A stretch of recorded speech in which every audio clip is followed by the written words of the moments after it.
This is the Retro XP Podcast, a podcast dedicated to retro video games from the first and second gen with the Odyssey and the Atari 2600 all the way up to Gen 7 with the Xbox 360 and the PS3. Today in this episode, we'll be talking about a bunch of news like a Bluetooth dance pad that hit its Kickstarter goal. I pay homage to a legendary Castlevania developer Shutaro Iira, and Unreal Tournament 2004 is back. We'll go over some console-specific news too, like Nintendo's re-releasing Pokemon games, PlayStation announcing some retro releases, and of course Xbox's gaming CEO retiring. We'll segue into how exclusive gaming is kind of dead now, and it was hot back in the day, but seemingly not so much today for whatever reason. So I'm going to be sharing a lot of my personal thoughts on it, and I'm curious to see if you share a lot of the same sentiment I do. So with that, let's dive in.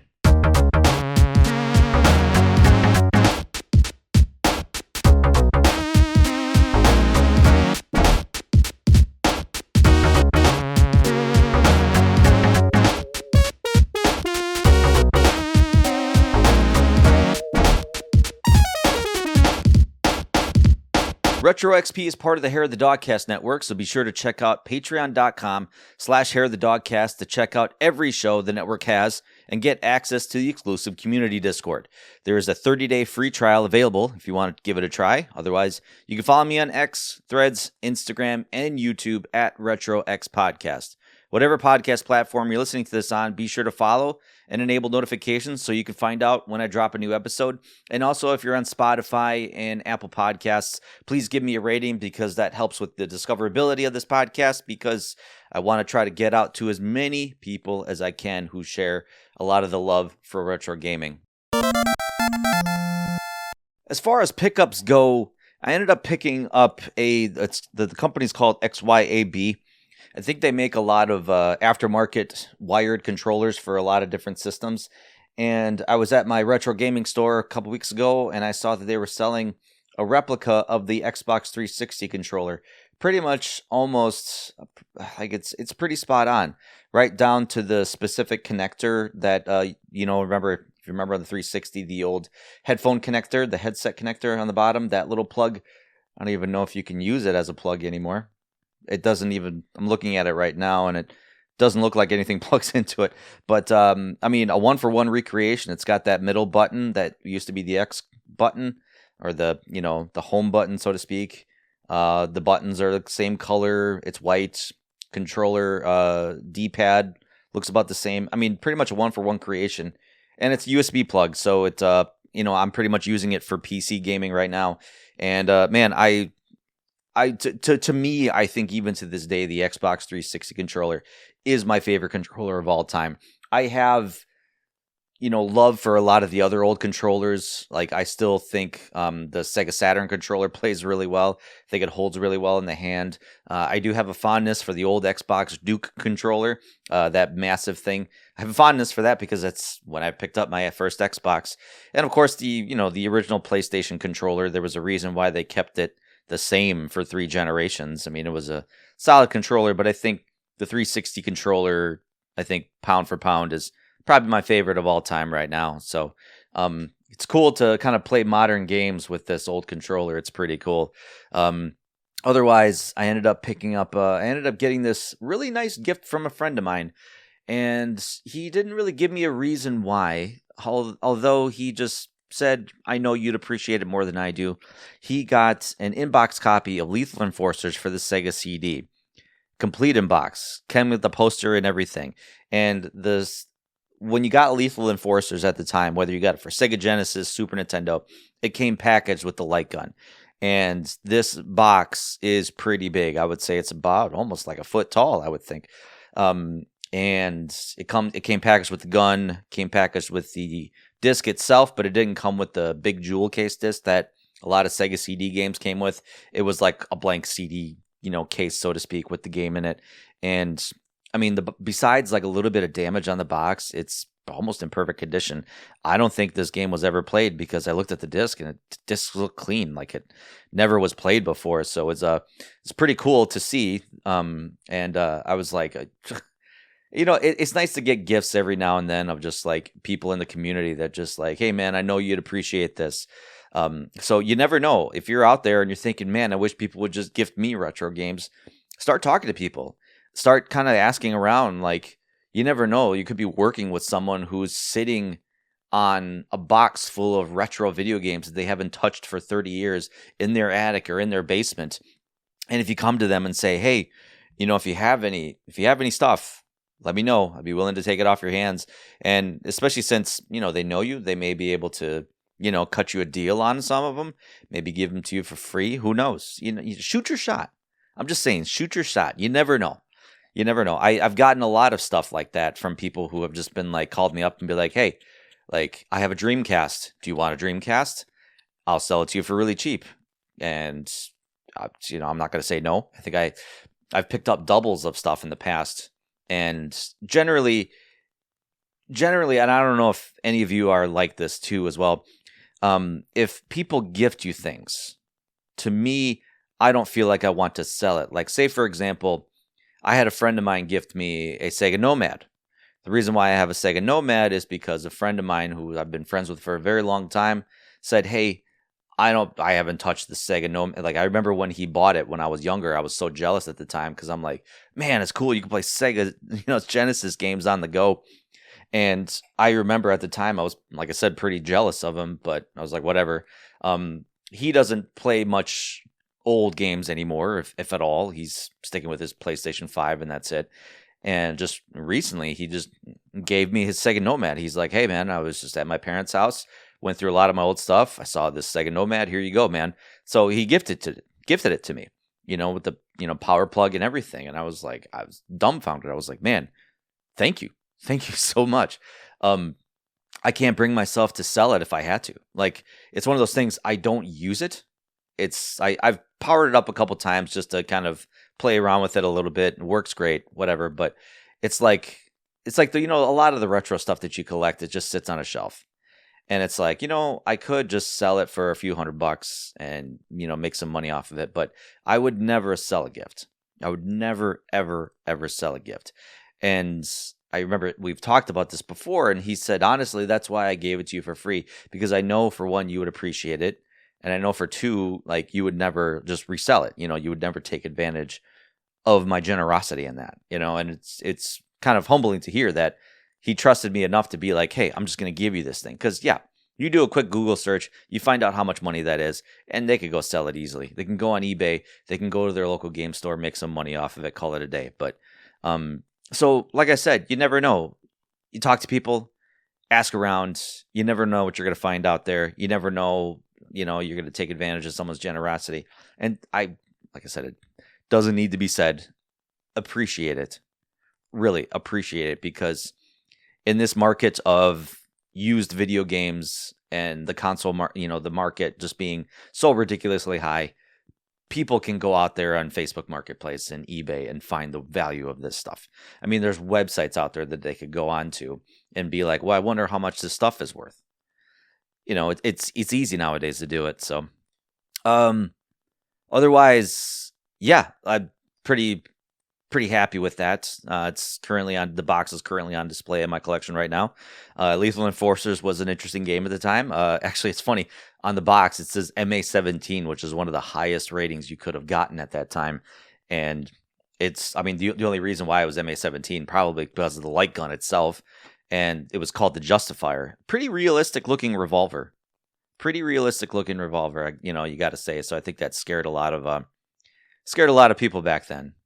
The mid to early 90s was a time where video games were getting more violent, a little bit more realistic, and politicians and religious groups were starting to think, is this going to destroy our kids? I feel like that's a whole podcast episode. I'll have to do that one day. But yeah, so it's currently on display. I also picked up Dragon's Quest 3 HD remake.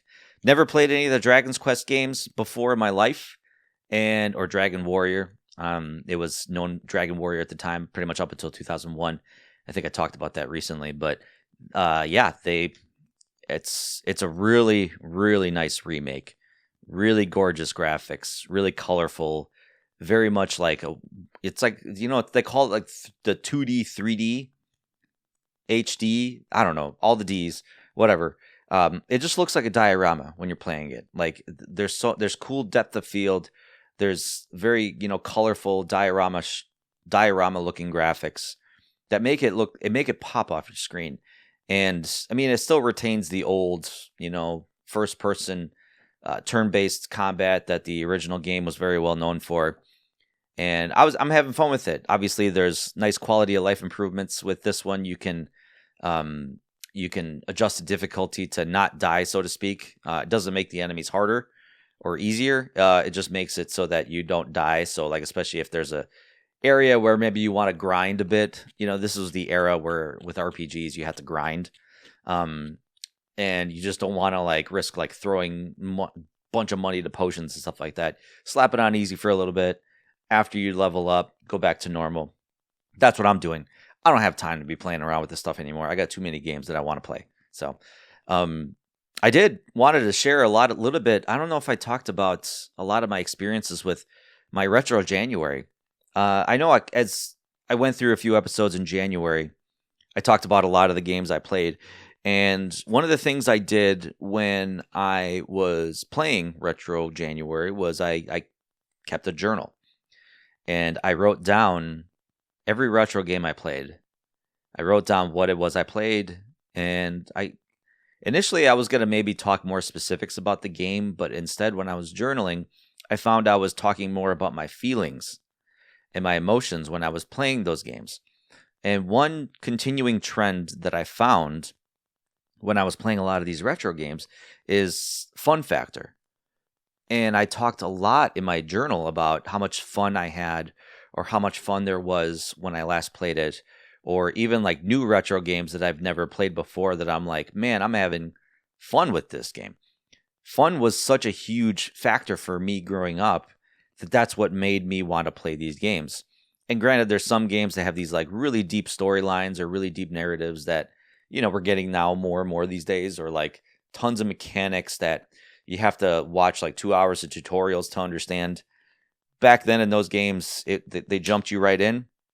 They wanted to make the game easy to pick up, hard to master, and that was the gameplay loop. That's how it was. And a lot of the games I played, a lot of games from the PlayStation 2 era, PlayStation 1 era, Nintendo, Super Nintendo era, all that stuff.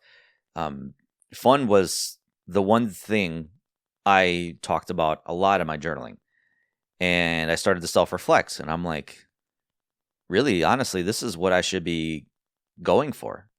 I should be going for just fun games to play. And I think it's kind of shaped my mentality of how I want to approach games this year. And this is a whole nother topic I probably have to talk about in a future episode of just, what happened to just games just being fun and fun to pick up, easy to pick up, and makes you want to go back to. I think a lot of times I've played games recently, especially over the last like quite a few years, where I've played once and I've been like, man, that was really fun. And then I just don't go back to them ever again. So I'm trying to I think that's one thing I want to try to do this year is I want to try to make an effort to go back to some of the old games that I haven't played in a while and be like, yeah, I remember this game came out 5 years ago, 10 years ago. It was really fun. I want to play that game again. So, we'll see how that goes. Otherwise, that's pretty much a lot of the pickups, a lot of the stuff I've been playing. Let's jump right into the news.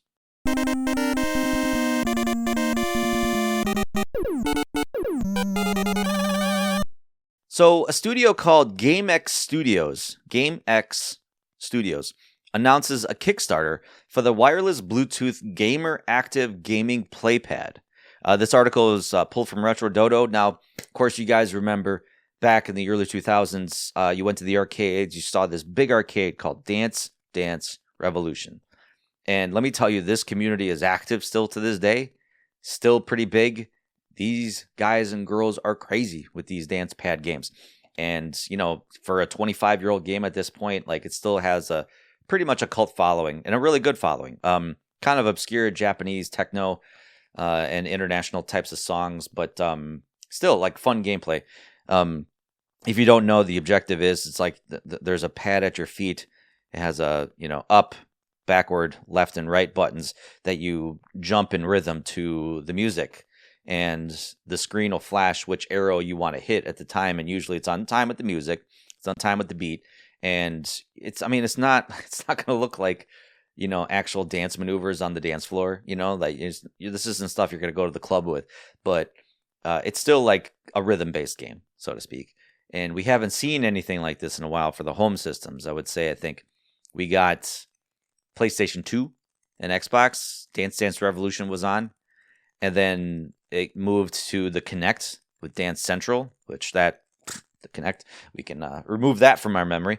But yeah, apparently there's still a market. So this mat uses Bluetooth to connect to a wide range of devices. This includes PC, Macs, smart TVs, tablets, and smartphones. It can also be used with a wired connection while charging as well. It comes with 10 original games packed in, and it also supports other popular titles. It supports Sonic Racing and Tetris, which is interesting. Since it maps to standard controller inputs, and it could theoretically work with almost any game or emulator, though it's best suited for rhythm, fitness, and simple platformers. So this pretty much says the quiet part out loud. You can use this with an emulator. So if you have an arcade setup, and you have like Launchbox or you have RetroPie running, whatever, you can plug this in and have this as a controller. So this could help, especially if you have a MAME cabinet. This could help with that. This actually is, I'm thinking inside my head right now, I'm like, hey, maybe this is something worth picking up. So you got 3 specialized models. You have the Rhythm, which is pretty much designed for dance games. Junior, which is a little bit smaller, more colorful for kids and stuff. And Active, this is designed specifically for high-intensity workouts. I feel like dance games are high-intensity workouts, but the pad is designed to roll up like a yoga mat for easy storage and offers about approximately 10 to 12 hours of battery life per charge. The pad maps to standard controller inputs like I talked about. This includes like a couple like extra action buttons and of course the directional buttons. It is theoretically compatible with any game or emulator.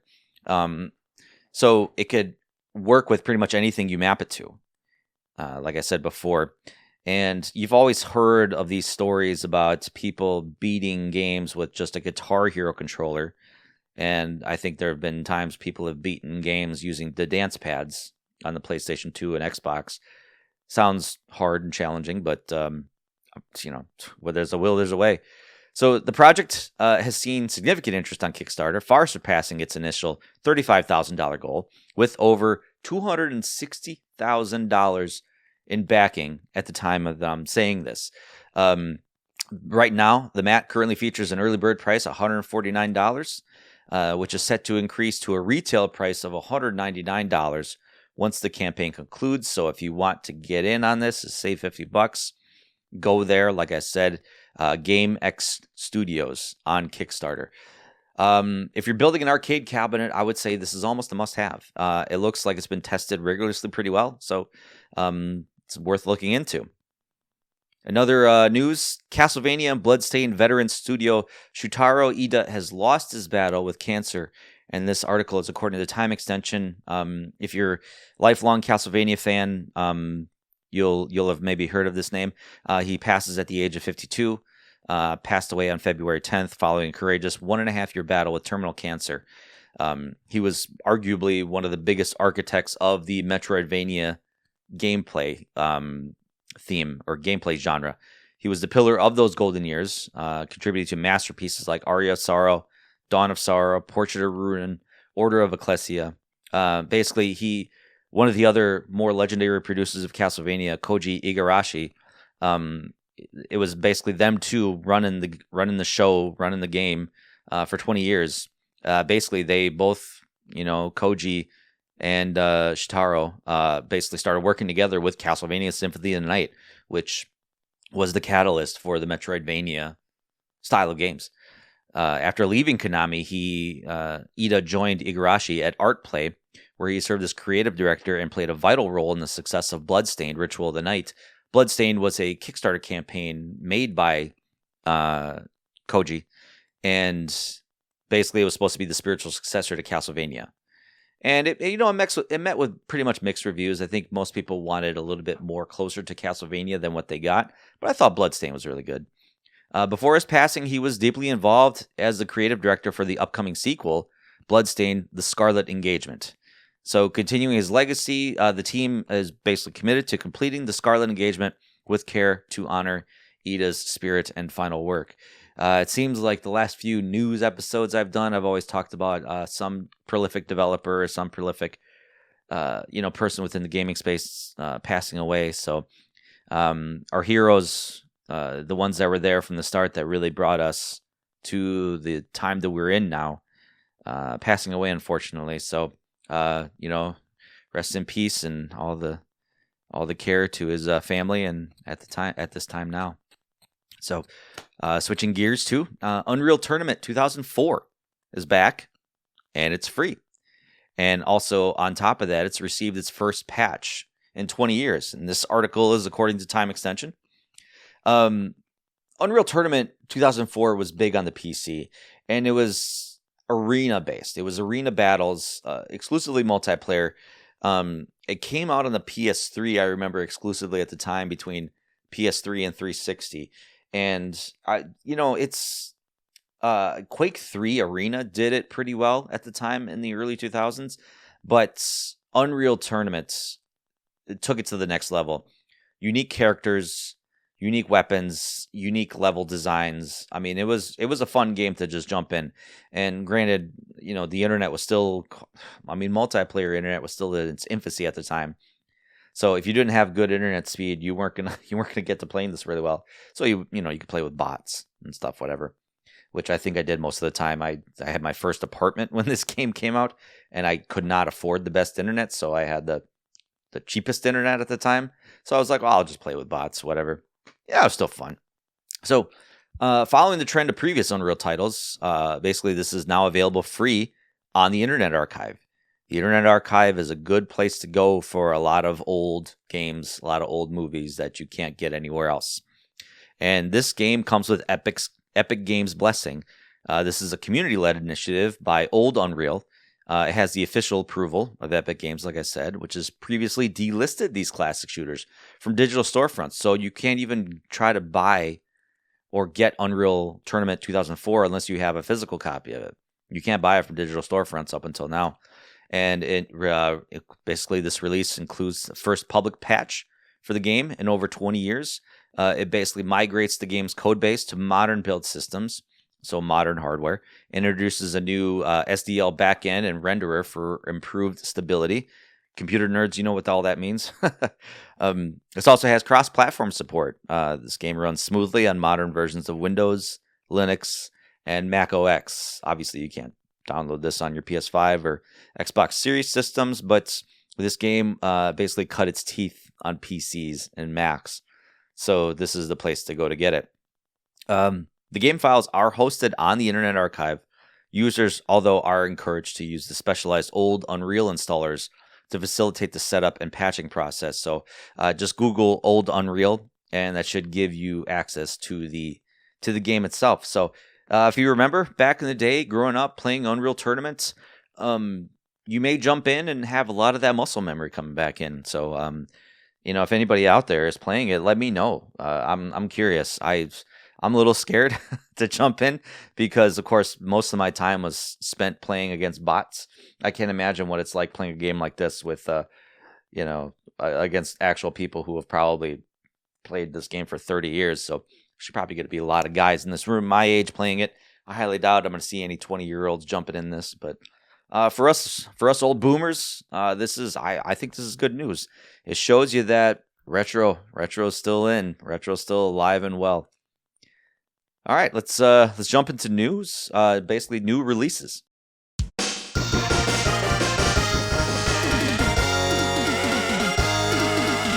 So, what's coming out in remakes and remasters or re-releases? The first one's kind of an odd one. City Hunter. If you had a PC Engine at the time, the PC Engine didn't have a lot of exclusive games, and from what I understand, this was the only exclusive game on the PC Engine that was obviously locked on this system. Couldn't get it anywhere else. This is a side-scrolling action shooter that's based off an anime. It looks like an anime hero, cyberpunk detective noir type of story. I don't know. it kind of reminds me a little bit, like watching the gameplay, it kind of reminds me a little bit of what do they call that? Rolling Thunder. But it's got, improved graphics, more localization for multiple languages. I think this was in Japanese only, so now it's all in English and I think Spanish and one other language I forget. It's got a digital soundtrack, and of course, there's a physical release. You can actually buy a physical release of this. Comes with a steelbook. When I did some Googling, Red Art Games is one of the websites you can buy this from. It's pretty expensive. I think it looks like it's $60. It's kind of wild for a remake, a remaster, but I'm pretty sure on the digital storefront it's cheaper. I would imagine so, but you get the physical copy. So if that's important to you, which it is to some people, maybe it's worth the money. This comes out on February 26th. The Disney Afternoon Collection is finally coming to the Switch and the Switch 2 on February 27th. It's pretty much been out everywhere else for years, and it's weird that actually all of the games on this collection have been exclusive to the Nintendo systems, and now they're available on the Switch and Switch 2. In the game, you get Chippendale Rescue Rangers, Chippendale Rescue Rangers 2, Darkwing Duck, which I just played Darkwing Duck recently. Love that game. DuckTales, DuckTales 2, and Tailspin. If you're a 90s kid or a late 80s, early 90s kid, and you watch these cartoons every Saturday morning, man, this is going to bring back nostalgia for you, let me tell you. So, yeah, this should be coming out February 27th. Raiden or Raiden, however you call it. Raiden, I call it Raiden. Fighters Remix Collection is coming out on Switch, PlayStation 4, PlayStation 5 on February 26th. The Raiden Fighters Remix Collection is the ultimate edition of legendary shooting game series Raiden. Raiden. I'm going to go back and forth. I really don't know what my brain prefers. This has been a beloved shoot 'em up series for decades. Includes both the Japanese and international versions of the Raiden Fighters trilogy. Raiden Fighters 2, and Raiden Fighters Jet. I think that's what I'm going to stick with, Raiden. Regarded as masterpieces within the franchises. So that's debatable. I don't know one way or another. I think I don't know, this may be blasphemy for me to say, but I think most, if not all, shoot 'em ups are pretty much the same. But they have their little caveats, their little intricacies, and what makes them better. Raiden has been the Raiden Fighters games have been my favorite because they're the ones I've played the most in my life. Although I fall out with shoot 'em ups pretty quickly because it's pretty much the same gameplay loop over and over again, just with a lot of colorful things on the screen. The Definitive Collection brings together 6 different versions in total, featuring major improvements, online ranking systems, and a newly remixed soundtrack by historical renowned composers from the series. So if this is interested to you, jump on in. Fear Effect 2 Retro Helix is also coming out on the 27th. A lot of stuff coming out this week. And it's a remaster of the original PlayStation 1 title. Set 2 years before the events of Fear Effect, you could dive into a sprawling adventure that takes you from futuristic cityscapes to the lost tomb of China's first emperor and discover the origins of mercenaries Hana Su Vachel, Royce Glass, Deke Decourt, and the enigmatic Rain Keen, in a story that blends high-tech espionage with ancient Chinese mythology and the supernatural. It's a very unique, very stylized game series. Worth checking out to me. It comes out of the PS4 and PS5, PC, and Switch. I think right now, actually, if you go on Limited Run Games till March 8th, you can pre-order the physical edition on Limited Run Games. So if this is something you're interested in and you want a physical copy, jump on as soon as you can. Fatal Frame 2 Crimson Butterfly Remake is coming out on March 12th for the PlayStation 5, Xbox Series, Switch 2, and PC. This is a Japanese-style horror adventure game following twin sisters who become lost in an abandoned village haunted by vengeful spirits. Your weapon of choice in this is the Camera Obscura. It's a device that can capture and seal away the impossible, the ghosts that come in and try to kind of touch you with their ghostly fingers. The title has undergone a complete overhaul, complete remake, top to bottom, improvements to everything from visuals to audio to the core gameplay systems and controls. This is the best Fatal Frame in the entire series. I'm excited for this. I have this pre-ordered. I'm getting a physical copy of it when this game comes out. I can't wait to talk about it. I played this in my played this a couple months ago, and man, it's just like I played Fatal Frame 1 and it was good. Fatal Frame 2 was just so much better, so much more freaky, so much more scary, better atmosphere, better story, I thought. So I'm really excited for this. What I'm not excited for, coming from an old school Mega Man fan, is the Mega Man Star Force Legacy Collection. This comes out on March 27th for the PS5, Xbox Series, Switch, and PC. And this is a unique card-based system. I don't understand this. This basically offers thrilling combat and storytelling that define the character for a generation of Mega Man fans. Not my generation, but basically this delivers updated and enhanced experiences and graphics and sound and all this stuff. All these games came out within 2 years on the Nintendo DS. And the games that are included are Star Force Pegasus, Star Force Leo, Star Force Dragon, Star Force 2 Zerker Cross Ninja, Star Force 2 Zerker Cross Saurian, Star Force 3 Black Ace, Star Force 3 Red Joker. Wow. I was more of an old school Mega Man fan, side scrolling, original Nintendo games and the Super Nintendo games. When this style of game came out on the DS, I was not interested that much. So, and I think Mega Man had its other different segues into other genres. I know a lot of the ZX games that came out for the DS as well, and the Game Boy Advance were kind of like Metroidvania games, which are kind of cool. But I was definitely not interested in the Star Force Legacy Collection. As a Mega Man fan, I'm not interested. Card-based battle systems, I'm not into that either. So if this is your jam, don't let me knock you. Like, have fun with this. I'm happy that Mega Man, like a hero like Mega Man, can define and kind of go through different genres and different spaces. You got the typical side scrollers. You got 3D action adventures like Mega Man, Legacy, and then you have this. It's kind of cool. So, in terms of that, PlayStation Plus Classic subscribers are going to be getting Tekken Dark Resurrection this month. This came out on the PS3 in 2005. So, if you're a Tekken fan, you're gonna be eating good on the PlayStation. Xbox Game Pass, you're going to be getting Final Fantasy III Pixel Remaster this month. And Diablo 2 Resurrected is also out on Game Pass right now. So I heard it's pretty much quite fixed. When it came out a little rough, but it's pretty much all set to go now. Nintendo Switch 2 online. Actually, not online anymore. I think this is a straight purchase. You're going to be getting Pokemon Fire Red and Leaf Green, which were Game Boy Advance remasters of Red and Green from the Game Boy that came out in the late 90s. I assume that's how that plays out. I've never been a Pokemon fan. Like I said, when Pokemon came out, I was in high school, and I was not interested because it was too kiddish for me. A lot of kids younger than me were into it, so I was like, have fun with this. This is not my jam. I think I was born too late for Pokemon. I've tried a couple times, but just never was interested, never got into it. These will be available to purchase on February 27th, which is Pokemon Day.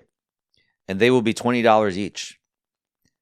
I'm $20 each for 30-year-old games at this point. Maybe like 20-year-old games at this point.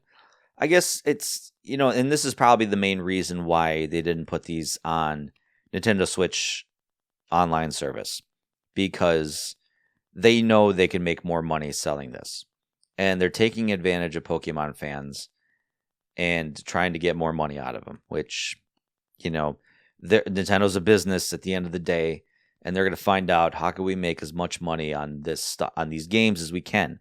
And they know that if they were to sell Pokemon Fire Red and Leaf Green, they'd probably make more money selling it that way than just slapping it on their online service, which I agree. I probably would come to that same realization. $20 seems to be steep. I think maybe $10 would have been better, especially for a 25-year-old Game Boy Advance game. But I don't think there's a lot of people out there that are not going to buy this. Like, I think a lot of Pokemon fans are going to be a little pissed. Like, $20 a game. I'm buying it anyway. Especially since like both these games are pretty much the same. Like I didn't look ahead of time, but it would have been nice if you would have bought both, maybe for $30. I think that would have been nice to have. But whatever. So that's pretty much all the stuff that's coming out. A lot of stuff coming out. A lot of remakes, remasters, and stuff to be looking forward to this month.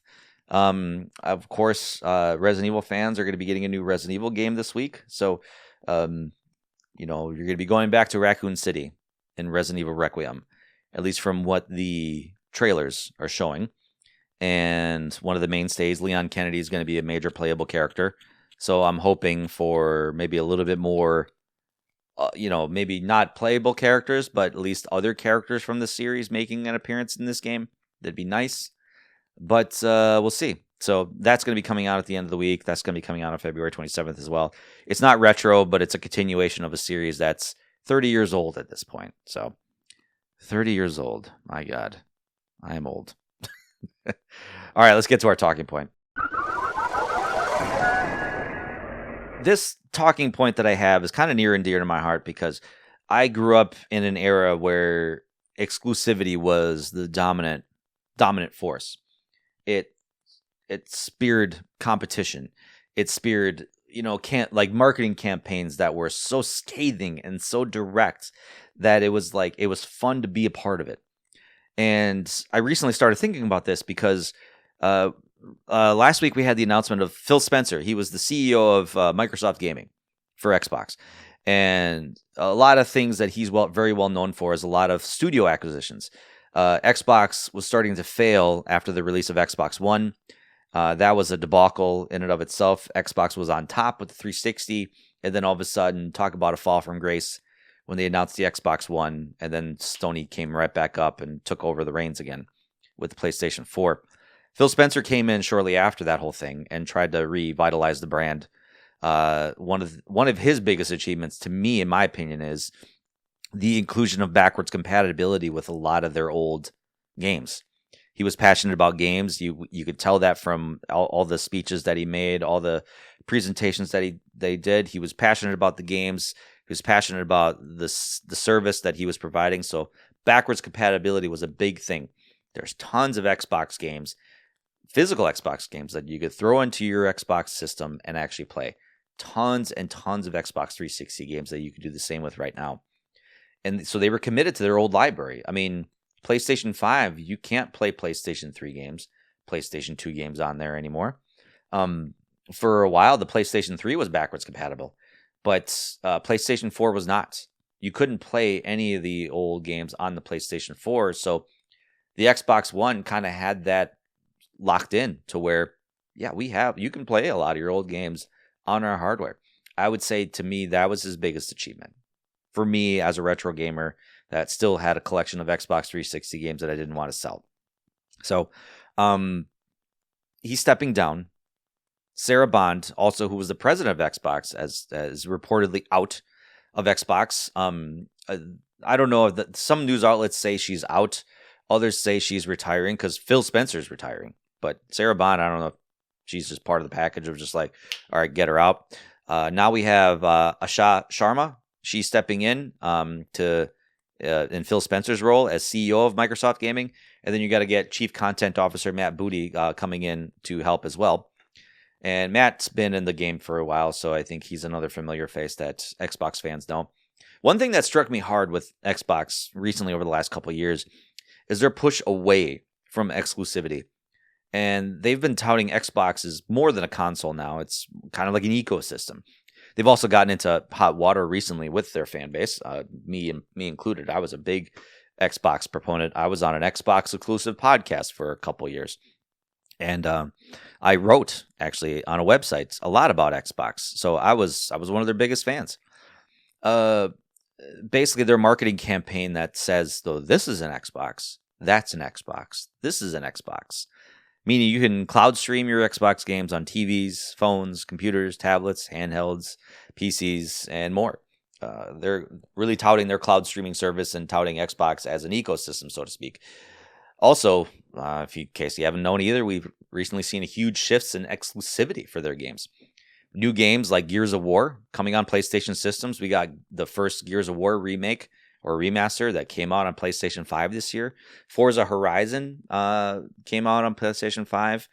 Even like newer games like Avowed, that was an exclusive first-party game for the Xbox that is now on PlayStation systems, as well as Indiana Jones and all these other exclusive Xbox games that Xbox published and funded that they're now just shilling out to other systems.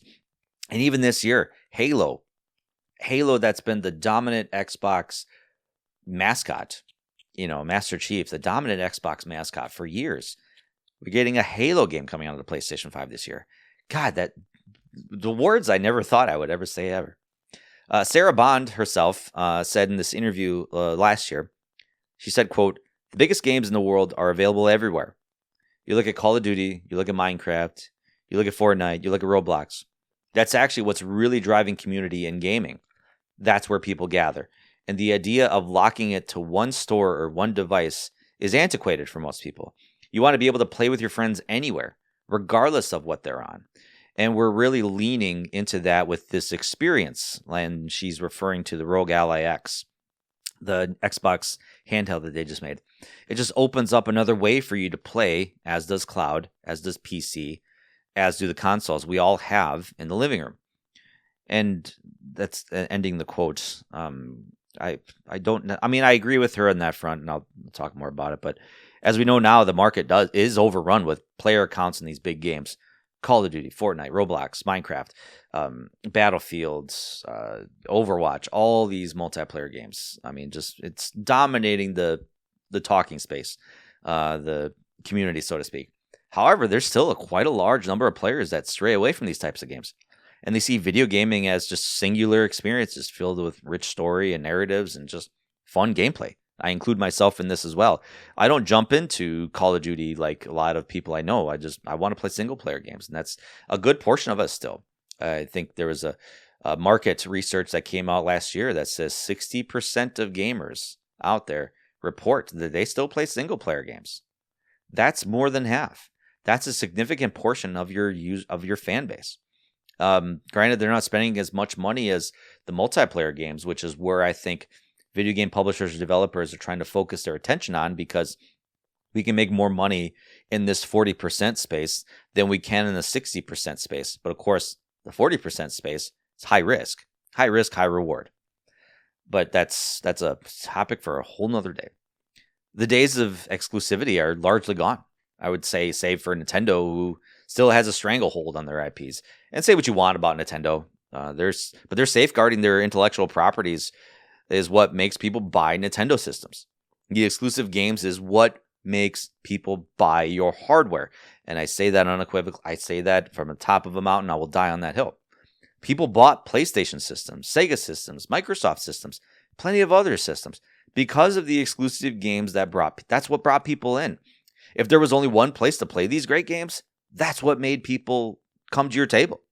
Nintendo's been courting this market since the early 80s, and they knew that from the start. Make games people want to play, and only one official place to play them. And we used to know that for years. When the console wars heated up, well-made exclusive games became hotter and hotter, and more important for these first-party developers and manufacturers. When Sega hit the market during the mascot era of the early 90s, they were behind Nintendo. They needed a hit mascot to bring people over to their system. They brought Sonic the Hedgehog. They did their focus test. They did their art. They did, multiple different iterations of this, hero, and they came up with what they came up with. And man, did they hit the ground running. TurboGrafx 16 at this time too. They knew the assignment. They played their hand with Bonk. It wasn't exactly as popular as Mario or Sonic, but still made their dent. They knew, make the games fun, make the games exclusive to your platform, and people will start buying your system, and in turn, buy more games for your platform. I said this before, of course, but I remember back in the day when games were made to be fun, and that's what brought people to the table. That's what brought people in. The console wars obviously kept going when Sony and Microsoft entered the chat, seemingly unlimited amounts of money, of course, with them, and a few blunders by Sega at the time made to remain relevant. Sony and Microsoft became dominant players in this game, even giving Nintendo a run for their money in some cases. Gamers loyal to the brands of Nintendo and Sega wanted to know what Sony and Microsoft had. And when they looked at the games that they had, that's what brought them over. Not what your hardware had, which although was a minor factor, it was not the overall major reason that brought people over. I mean, the Nintendo Wii, for example, wasn't a powerful system at the time compared to the 360 and PS3. It couldn't hold a candle to them, but it had the exclusive games people wanted to play. Another thing by hardware metrics, the Xbox system was more powerful than the PlayStation 2 by the numbers. But still to this day, the PlayStation 2 is the highest grossing system of all time, outbeating the original Xbox by miles. PlayStation 2 had the better exclusive games people wanted to play. Ratchet & Clank, God of War, Jak and Daxter, Sly Cooper, Gran Turismo, so many more. That's what brought people to the PlayStation. Microsoft understood that, and with the 360, they started developing good IPs that brought people in. Halo was hitting their stride, and of course, with Halo 3 on the 360, that's what made people buy 360. And newcomers, Gears of War, Forza Motorsport, Crackdown, I think Rainbow Six really hit their stride during this time, came in to give gamers a reason to come to the Xbox 360. On top of the really well-run online multiplayer systems in place. It was starting to become a big thing now, and Xbox was the place to go to play multiplayer games. And Sony was starting to kind of slack a little bit. They stumbled a little bit with the advent of the PlayStation 3, little overpriced, not enough exclusive games that people wanted. So what did Sony do to try to compete with Xbox 360 at this time? They brought new exclusive games into the scene and went all out for their already established IPs that they had that rocketed the PS3 near the end of its life cycle. It ended up in the end selling more than the 360. 360 came out strong, but PS3 had the longevity. They pulled out in the end. So IPs like Killzone, Infamous, Uncharted, Resistance got players to buy a PS3. And I say Resistance. Why don't we have Resistance? Why can't we get Resistance on the PlayStation 5? At least give me remasters, for crying out loud. Or at least continue the series. Actually, I would love that. Nintendo proves to us time and time again, however, and more recently, that hardware isn't the means to sell people to your platform. They make fun games, and the last time they really competed for top-of-the-line hardware was the GameCube. Arguably, some would say it was almost on par with the Xbox at the time, but if not better. But ultimately, I think Xbox won the hardware space at the time. When the Switch came out, it couldn't hold a candle to the PlayStation 4 and Xbox One in terms of hardware. Now, it's the second most sold system of all time. Just hit that mark last year. Nintendo made games you could only play on the Switch, which is what drove gamers to that platform.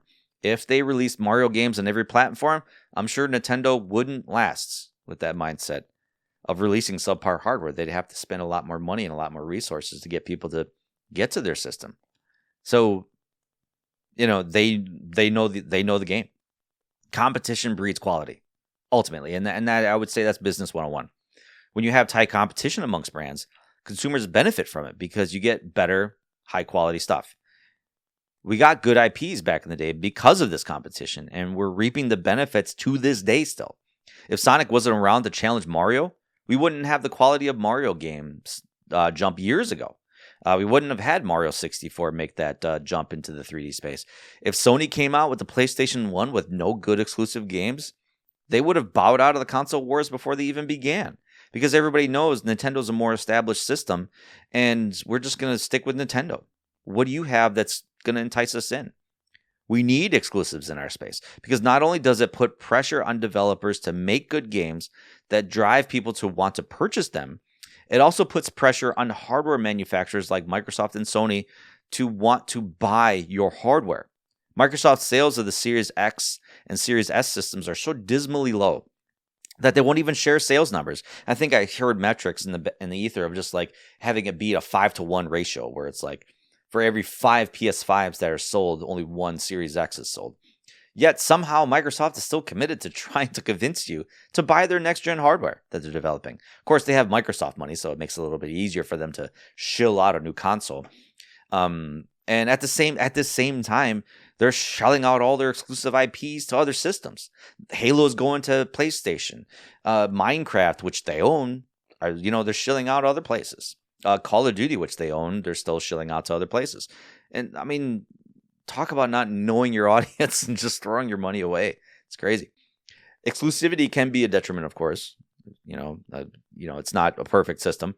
With games you want to play locked on other hardware, maybe you won't buy, can't afford, or just don't want, period. Not a lot of people out there can afford a Nintendo Switch 2, a PlayStation 5, and an Xbox Series X. One or two exclusive games on your hardware may not convince you, the player, to shell out hundreds of dollars just to play these two games. That's why the TurboGrafx 16 had a really good game of Bonk, but they didn't have enough other exclusive games to get people to want to buy your system. They say, well, okay, there's one, maybe two games I'd want to play, but what else do you have? What else do you have coming up? And this is why in the 80s and 90s, first-party developers like Sony, Microsoft, Sega, and Nintendo had great relationships with third-party developers like Konami, Capcom, SNK, Namco, and others to develop exclusive to this hardware. So not only did Nintendo have good Mario games, they also had good exclusive Contra games and good exclusive Castlevania games. Sega had that at the time as well. Castlevania is a series where you got a different Castlevania game for the 64 and you got a different Castlevania game for the PlayStation as well. Challenging developers to use your hardware and to obviously make good games on it. Maybe bringing these old relationships with third-party developers will help sell exclusive games now. Honestly, it's a pipe dream to me, but it may not be possible anymore. I feel we're in a totally new age that makes these things impossible right now with development costs and, more businesses getting their hands on the video game space just to make profits, just to make money. So maybe Sarah Bond was right. Exclusivity is dead. And maybe we just need to embrace an age where we look at video game platforms as ecosystems instead of hardware that limits where we play. Maybe bringing more games to more people is the way to go. I'm not so sure. I'm just a boomer yelling at clouds and lamenting how things were better back in the day. But honestly, I feel like it was. I really honestly think it was. Developers took risks, not simply for money, but for relevancy, for the opportunity to keep making games and to keep getting better at them. Studios are being closed left and right these days because they're not making the games they want or they're not getting the success their shareholders expect. I want to go back to the days of developers approaching publishers to say, these are the type of games that we want, and to deliver on quality games that fit a niche, that satisfy a group of gamers with specific tastes and wants, because there's tons of people out there that play video games, and every one of them has a specific niche that needs to be filled. And there's a good portion of those gamers that have those specific niches. I hate saying the word gamers like they're just a class of people, but it's just the easiest way that I've found to refer to people that play games. So I want first-party companies like Microsoft and Sony to embolden their developers to want to develop for their systems, because in the end, it benefits them as much as it benefits their developers. That's what I thought Microsoft was doing when they were acquiring all these studios. In the last 5-6 years, they've just been acquiring studios left and right. Big studios, spending billions of dollars on these studios and thinking yes, they're going to be emboldening their system. They're going to be bringing people to play on their system. And now they're just shilling all these games out to the point where it's why did you spend all this money on them in the first place? Just to get your name and just to get a little bit of first-party publisher money? That's basically what it comes down to. And this is where I can kind of disagree with Sarah to say it's not good for gamers. It's good for you guys.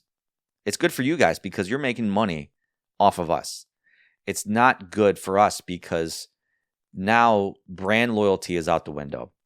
Now you're not going to be given a reason for me to buy your new Xbox system if I know it's just going to be on the next PlayStation system, and you're going to force me to choose. And I guarantee you, at this point, you guys are down bottom on the list compared to PlayStation 5, Switch 2. It's just, you're going to make people revert to your old catalogs. You're going to make a lot of us revert to just, what? I'm just going to play old games now. And I think that's where a lot of people are going nowadays. As we get older, the millennial generation gets older. And even you're starting to see this with Gen Z now. Even Gen X. Obviously, these three generations who played video games for years and years and years were getting nostalgic for retro because those were the times when it seemed more pure. Those were the times where it was more authentically. The games were more authentic. The games were fun, and that's what we want. We don't want to be driven by attention. We don't want to be driven by opportunities to spend more money, that's what these developers now and these publishers are concerned about now. They want your attention. They want your money, which ultimately video games have been a business since day one. Not knocking that, but video games should be fun first and foremost. And if you want me to play on your system, give me a reason. Give me games that I can play on your system that I can't play anywhere else. So what are your thoughts? I guess, I don't know. Let me know. And, there's a couple places you can throw comments in. Talk to me on my social medias. So X, Threads, and Instagram at RetroX Podcast. This podcast hits multiple different podcast platforms, so be sure to subscribe and enable those notifications to ensure you listen to episodes the moment they drop. Full episodes are also now on YouTube at RetroX Podcast, so subscribe to my channel there. Thanks to the Hair of the Dogcast Network for allowing me to join their ranks, and I'll see you on the next episode.